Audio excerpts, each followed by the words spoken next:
Hi, everyone. We are so excited to offer this presentation for you today on professional speaking. And this is geared toward our Amplify women and our NEXTGen members who are maybe interested in speaking for the first time at a conference or are looking to just gain some more tips and tricks for speaking more at our captive industry conferences, of which we know there are many.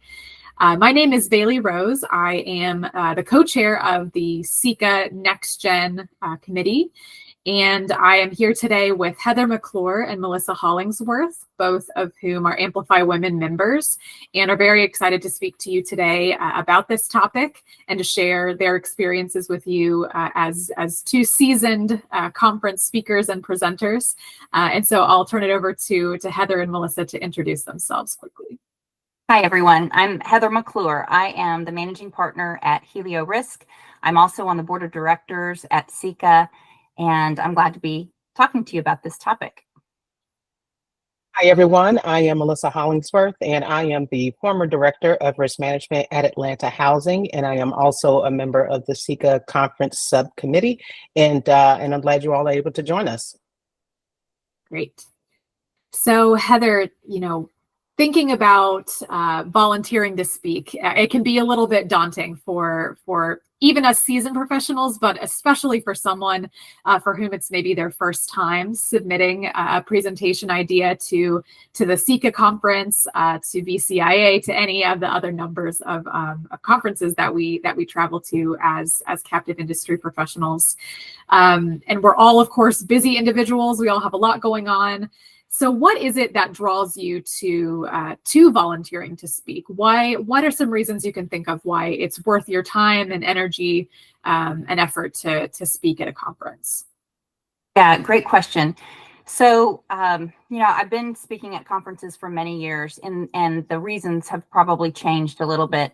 In the beginning, I really wanted and needed to network, to get to know people in the captive industry, and being a speaker certainly increases your ability to network at the conferences. You meet a lot of people that come up to you afterwards and ask a question or have a comment. You really are holding that room, captive by speaking either on a panel or individually. It also, it increases your profile. You get to advertise on LinkedIn and make it known that you're going to be a speaker, so you become known as having expertise in a topic. I think that's always good, especially for young professionals in your career, to develop that expertise. And then I think it also gives, for the audience, it gives a perspective, whether you are a woman and it's different from your male colleagues, or you have some diversity about you, you're young, you're experienced, either, wherever you fall on the continuum, you're speaking from your perspective. And that's important, I think, for giving back to the industry and making that perspective known. Great.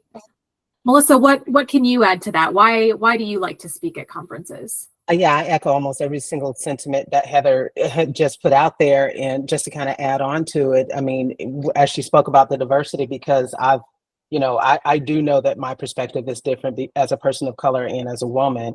And so, I found myself when I was going to some of these conferences, I couldn't quite relate to some of the things that were being talked about and said. So I said, okay, well, you know what? Well, let me start, speaking about this. And maybe there's somebody in the audience that felt the same way that I did. And I have found that to be true. And also talking about the, learning more about the industry in and of itself. Teaching is the best way to learn. So when we're speaking at these conferences and we're teaching the audience about our perspective and what we know, it deepens our knowledge and our understanding of what it is that we do. So those were, some reasons why I felt like it was important for me to get up there and start speaking. Definitely. Yes, those are all good reasons. And yeah, it can definitely be daunting that first time out, but I find that every time I speak at a conference, I just get back what I put into it, tenfold in terms of either business opportunities or, Melissa, just as you just said, when you when you are presenting, you truly have to know the topic. So I felt like the first time I presented on tax, I'm a tax lawyer at Denton's, and the first time I did a presentation, I was like, okay, I really got to know this because I'm about to get on a stage and talk about it. So, you know, I may think I can write about it. I can do emails, I can write memos, but I've got to be able to do it on the fly. And that means I really have to know what I'm talking about. So definitely agree with all those. So, so now you've decided to speak. What are some tips you have for maybe that first time out that you're going to, you know, submit a conference topic proposal? What are some tips, Melissa, that you have for submitting a topic to a conference? How do you choose a topic, and what do you think resonates with your audience? So for me, yeah, absolutely. So for me, I felt like it was really important to kind of talk about diversity as much as possible. And that has really been my go-to. And it's been incredibly successful because I feel like it's one of those things where you have to keep talking about it and keep it at the forefront of people's minds because it is important. And sometimes people don't know their own biases. So when you are candid and transparent and upfront, you know, people, they feel like they can relate to you a little bit more. And I found that it has, you know, helped people to feel more comfortable around me, which has helped grow my career and expand my network and do all of these wonderful things. So it just seemed very natural, you know, for that to be the primary topic. But I also do talk a lot about risk management and captives and how to run a captive and things like that. You know, I know Heather, it's just been a risk manager for a very long time, you know, so I bet that she can, you know, speak on that a lot too. But those were pretty much the top two that I felt would be best for me to speak on because I live it every single day. For sure. Yeah, I do think choosing a topic that you feel confident about is really the overall best tip. That, you know, you if it's something that you can learn, I mean, you don't have to be the expert in it, but if you can develop some expertise in something, you feel confident about it, you feel passionate about it, like Melissa does about topics that she presents on, I think that's the key. You know, a lot of conferences want a 101 session. They want something, you know, introductory. And I think that's a great way for young professionals to start out speaking. They might not even think of themselves as an expert in captives or whatever topic that they're speaking on, but they certainly could do a 101 and put that together and follow along with that. But, you know, definitely go with your own experience. Yeah, absolutely. Yeah, it can be, it really is when you're kind of submitting a topic for that first time, you know, you look at these conference brochures and you see some of these really esoteric topics and you're thinking, oh my gosh, I could never speak on that. But once you take a step back, you realize, oh, actually, though, I'm an expert in this topic. And maybe, you know, maybe the person who was speaking on, you know, this very niche topic actually doesn't know anything about what I do, and we can share that with each other. So I think, just as you all said, returning to what you are the expert in and what you feel confident in, starting there is always, I think, always a great way to go. So Heather, often when we submit these topics, it's a lot of times it's not really just us, you know, as an individual who's up there. Have you ever spoken on a panel before, and kind of how does that help you to feel confident when you're on stage, you know, working with other folks? Yeah. You know, when I first started speaking years ago, decades ago, it was a lot more common for me to speak individually. And occasionally I will still do that, but almost every conference I go to, at least in the captive industry, it requires a panel. And a lot of times we want to have a captive owner on the panel for that perspective. And then it may have, you know, one or two or more service providers from different areas of the captive industry, but at least one or two captive owners. And so, you know, presenting with a panel is a great way to ensure that you have other people there to help answer the audience's questions. You can always, you know, if someone even asks you a direct question during the Q&A, and you know it's not in your area of expertise, but it's a panel member's expertise, you can pivot. You've got someone sitting right next to you who can answer the questions. So you can present with people you know, you can have the rehearsals beforehand, and get comfortable with the topic with other people. So I find speaking on a panel is a lot less stress. And very few times would I still do it individually, and usually not in the captive industry, but it might be in something like healthcare or another industry that I'm related to. Melissa, any other thoughts on panel presentations? Have you been a part of panels when you speak? Yeah, I couldn't agree more with what Heather said, especially when it comes to having those different perspectives. It makes a huge difference, and it gives just a broader range of experiences for the audience to think about and to hear about. So I definitely always try to present with people that I know. And even if I don't know them, just make sure you prepare as well as you can beforehand, so you can kind of get that rapport, because we've all seen panelists that are just meeting when they step up on stage, and it doesn't always go that great. So just try to make sure you do that ahead of time, and everything should go fine. Yeah, definitely. Yeah, I find it's so nice to have kind of that. It's almost like a safety net. You've got other people up there, so that if somebody asks a question and you don't know it, you can rely on your other panelists, or there might be differences of opinion among the panelists, which I think is always great to hear, and makes for a really enjoyable presentation, and one that the audience usually has a lot more kind of to take away from. So yes, I think especially early in your career, having a panel presentation is great, because it alleviates kind of some of that pressure, and it kind of it all falling on you. But even as we all have spoken many times, just as Heather and Melissa said, I think panels are kind of very much the norm at some of these conferences, which is nice to remember when you're thinking about whether to speak.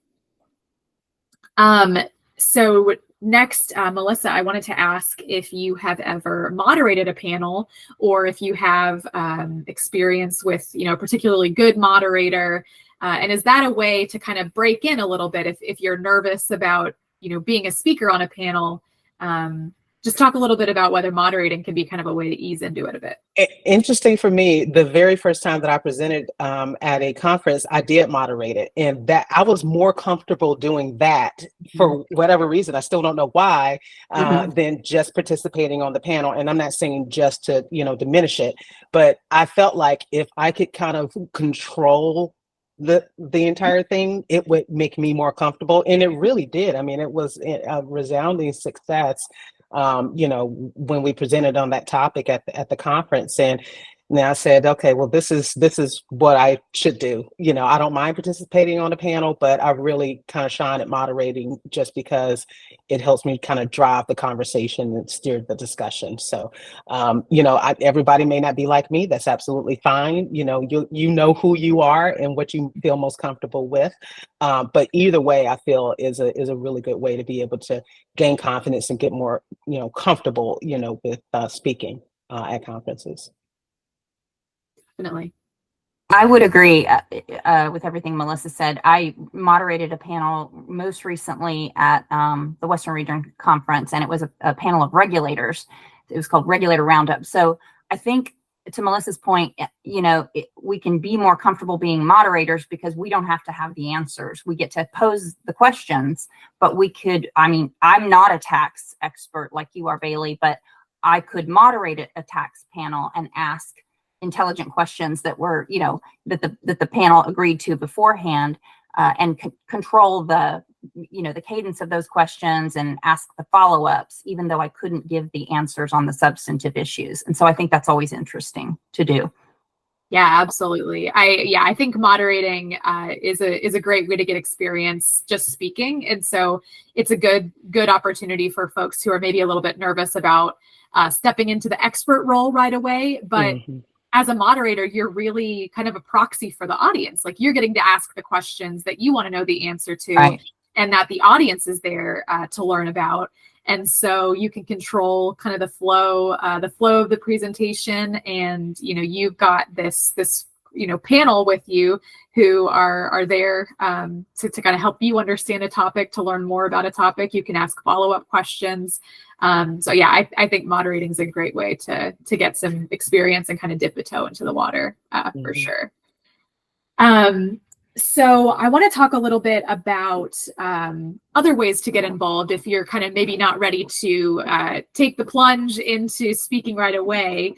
Heather, have you ever been on a planning committee or been involved with some of the behind the scenes of a conference that helped you learn a bit about the way that conference topics are selected, the way that speakers are selected, that then gives you more confidence, when you're making those submissions down the line? Absolutely. I think a really great way to sort of dip your toes in the water is to join a planning committee and even offer to introduce speakers. That's something almost everybody can do. And even if you think you have a fear of public speaking, you can usually get out there and do an introduction that you've already prepared. There's not going to be question and answers, but it is the first step at being able to, continue to do public speaking. So I think I did that a lot in the beginning, and even now I'm involved with, planning of certain conferences and have done introductions. It's always, I'm more comfortable now doing that than ever. That's great. Melissa, how about you? Yeah, so mine kind of happened concurrently, which is fine. I mean, I started doing both at the same time, which kind of jumping in head first was perfect for me because it not only was I doing the planning and the behind the scenes of it, I was also speaking on a panel or moderating a panel. And it gave me more of a comfort level doing it that way for some reason. I don't know why, it just did. And yeah, I really like doing both. And I try to participate, as much as I can behind the scenes and, on a panel as much as possible at every single captive conference if I can. So it works well for me. Yeah, that's great. It's funny because I think sometimes we think, oh gosh, well, I could never submit a topic, like my topic would never get selected, or I don't know enough, or that's going to be too much work. And so when you serve on a planning committee, you kind of see the behind the scenes of it. Yeah. You realize, oh wait, like these people submitted a topic and I'm their peer and I know what they know. I can do that too. Or, right. Oh, that's what a proposal looks like. I can make that proposal. I would, that's easy. And so you get a little bit more comfortable with just the overall practicalities of what conference planning looks like. And so you can feel a little confident next time to be the one that says, okay, yeah, I'm going to be the one to submit it. I'm going to be the one to talk. And yeah, I think people are going to want to hear what I have to say. So I think that's a great way to get involved if you're unsure about whether public speaking is right for you. So now you've decided to do it. You're going to put your name out there. You're going to submit your topic, and it's been selected. Amazing. So now I want to talk a little bit about kind of tips for actually the day of the presentation, or kind of preparing for your speech and your panel. So Melissa, what types of things do you do to prepare for your speech? Whether it's the day of or just kind of leading up to it. Without fail, leading up to it, without fail, you absolutely have to get a rapport with your panelists and those that you'll be presenting with. That's really important. And when it comes to and obviously know your topic. And when it comes to the actual day of, it really puts me at ease when I visit the room that I'm going to be speaking in. And oftentimes when you get there early, you can talk to the AV people and the room setup people, and you can maybe change things a little bit if it doesn't work for what you had in mind. So that 100% of the time puts me at ease when it comes to presenting at a conference, and that would be the number one tip that I would give anyone for the day of. That's great.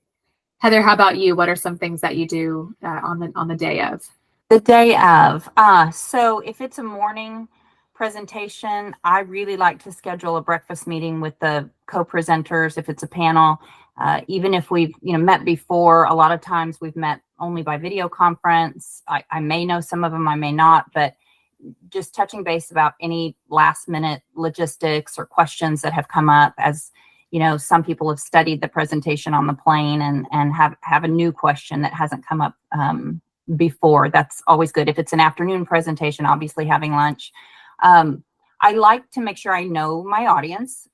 I would ask the facilitator or the conference planner, okay, how many of the audience are captive owners? How many do you think, what percentage do you think are service providers? Or, if it's a different type of conference, a similar question to understand really who you're talking to and what the level of expertise is in the room. So if I haven't done it by that day, then at least by that day, ask about the registration and what they're expecting.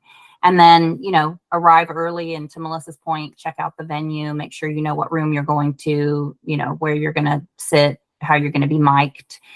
I've been to some presentations before where I thought I was going to be on a stage and walking around, but it turned out I needed to be seated the whole time, which for me is a little... That's tough. Right? It is a little tough to just sit there the whole time. I'm a little bit fidgety. So I have to kind of visualize a positive outcome and, put my hands on my lap and be able to do what I need to do, but also to have your notes. Where are you going to have your notes? Is there a side table? If you're not at a podium, are you going to have them on your lap?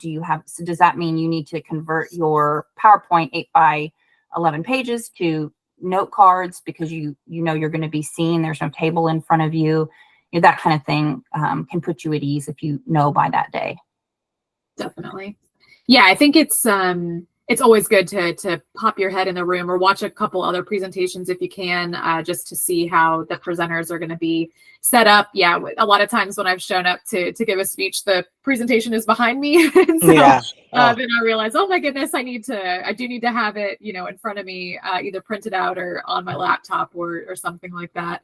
A nice thing about a lot of conferences now is there's like the app that people can submit questions into the app ahead of time, or you'll know who's registered for the session ahead of time. So that's great, to your point, Heather, about kind of knowing your audience. Mm-hmm. And that's something I like to ask a lot. If I don't already know the answer, when I start a presentation, I like to ask, how many in the room are regulators? How many in the room are captive managers? How many are captive owners?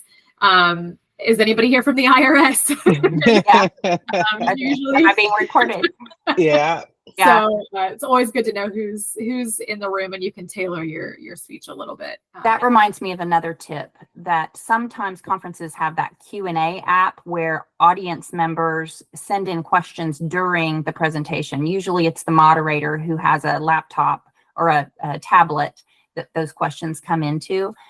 So if you're a moderator or on a panel and you think that there might be an app like that, you might want to be prepared for that so that you understand how that app works before you get on stage. That's happened to me before, where I didn't realize the audience was going to be asking at the same time I was asking questions. So as a moderator, you have to kind of, while someone's answering, look to see if there's any other questions from the audience that are relevant to what you just said. So another technology tip. Love it.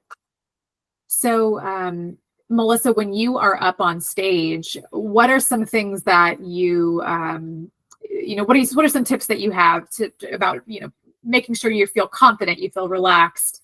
What are some things that you do during your speech to help things go smoothly? First and foremost, with confidence is being comfortable with the people you're presenting with and being comfortable with your topic. Okay. But when I'm actually presenting, just by nature of who I am, I'm a naturally anxious person.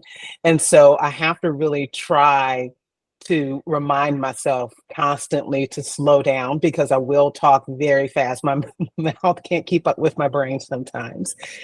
So that's, I'm the type of person, I'll actually write it on my notes, slow down, take a breath, pause, I'll write the word in, and it just prompts me to make sure I don't go through the material too quickly, or that, I just don't get too tongue tied trying to get everything out.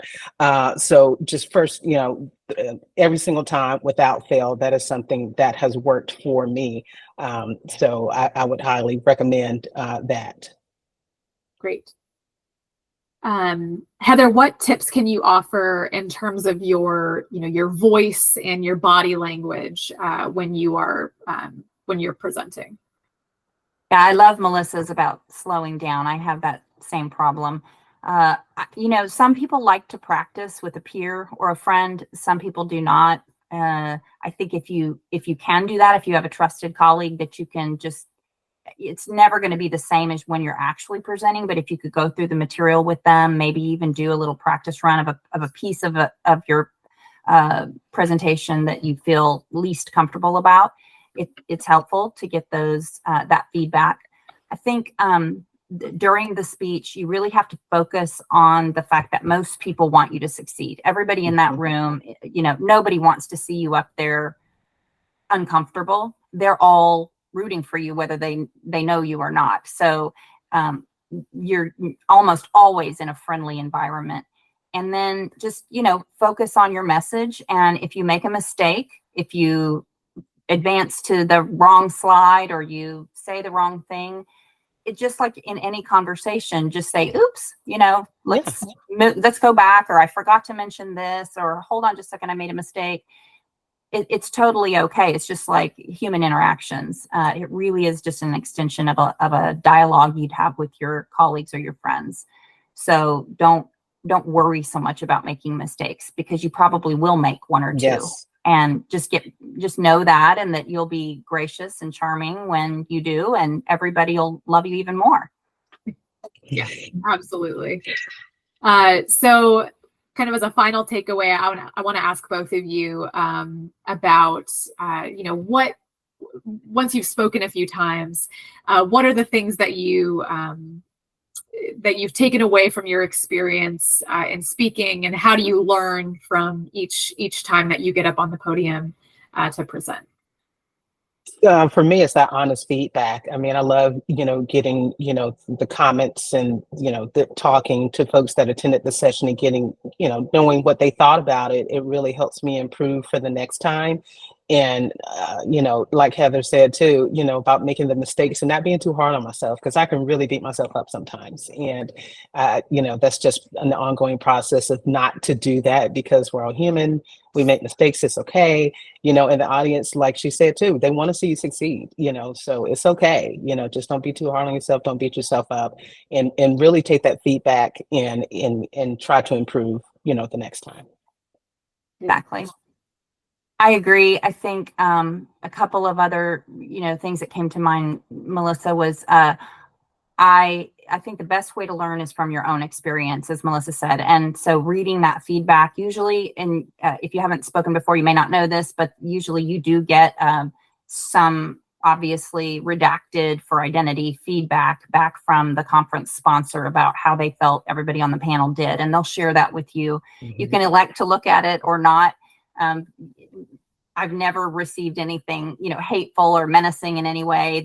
But it's just honest feedback. And I've been able to sort of incorporate that into the next time I speak. So you have to be a little bit thick-skinned about that and not take it personally, but that people really do, want to let you know what they think. And maybe some of the comments are not really that relevant, and you're going to just say, okay, well, that's your opinion. But in general, they're positive or they're constructive criticism. So again, don't be too hard on yourself, and just use it to learn for the next time. Love it. Well, Heather and Melissa, thank you so much for sharing your expertise today. This has been such a great experience for me to learn a little bit more about what drives you to speak, what motivates you to speak, and what tips you have for kind of getting up on stage and overcoming some of those fears that I know we all have in whether we can submit and present at some of these conferences and hopefully this made it seem a little less intimidating. I know it did for me. And for everybody who is watching, we hope to see you up on stage sharing your wisdom and perspective at a conference sometime soon. So thank you all very much. Bye, everyone. Thank you.